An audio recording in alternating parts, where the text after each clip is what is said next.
So, it's no big secret that the mayor of London, Sadiq Khan, is, not really a fan of Donald Trump. Now, Mr. Khan, last week during Donald Trump's visit to the UK, had a little bit of a message for the Don.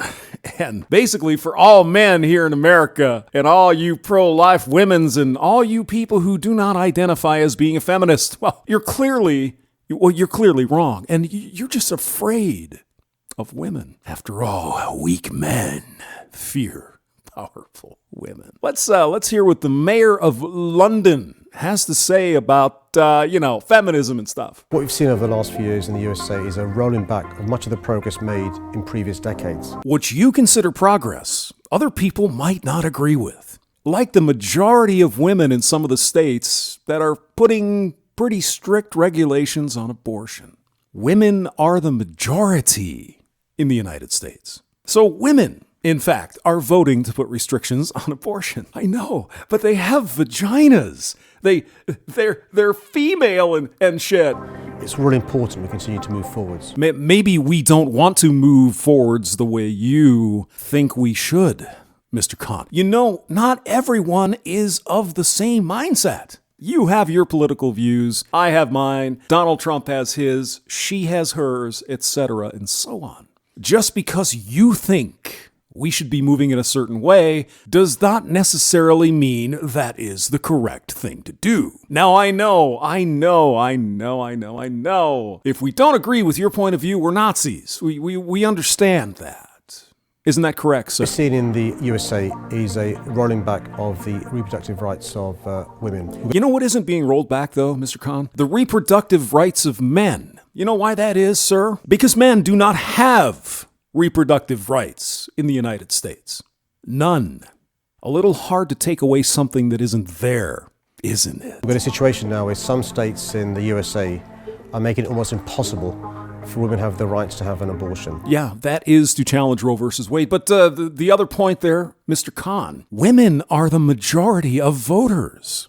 Contemplate that, if you would. One has to look at the history books to realise the consequences of women not having the right to choose over their own body. What we can't afford to do is return to backstreet abortions. Back alley abortions, where doctors would perform abortions illegally, but safely. See, what you really want us to think when you hear back alley abortion is that women are putting coat hangers up in there and dying in the streets, which didn't happen. Except in your feminist fantasy world. But go on ahead.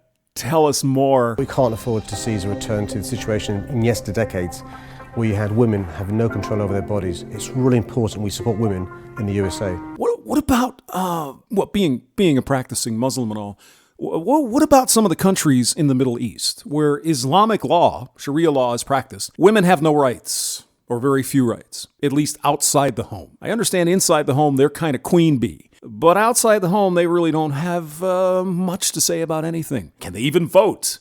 Some places they can't drive. They can't go outside without a male relative. They can't go outside without a headscarf on. Various other things that really sort of oppress women. Why don't you turn your attention to some of those places where women have very, very few rights? And not the United States or England, where women have more rights than men.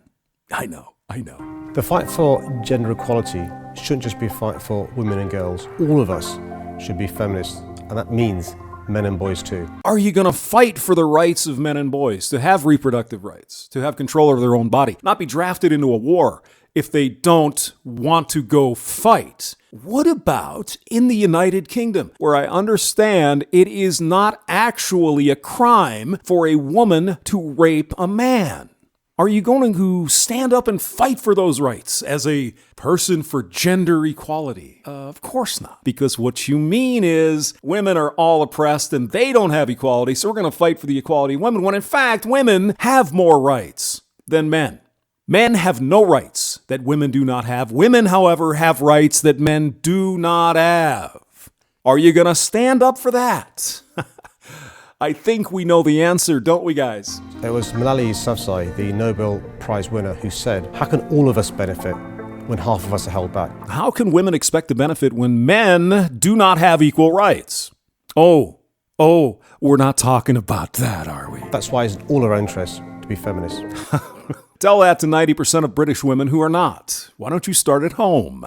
Fix your own problems and keep your nose out of the United States. I think we're doing just fine. If you believe that it's wrong, that there's gender inequality, if you believe it's wrong that women earn less than men, if you believe it's wrong that women are still discriminated against in 2019. And men aren't anywhere. No, of course not.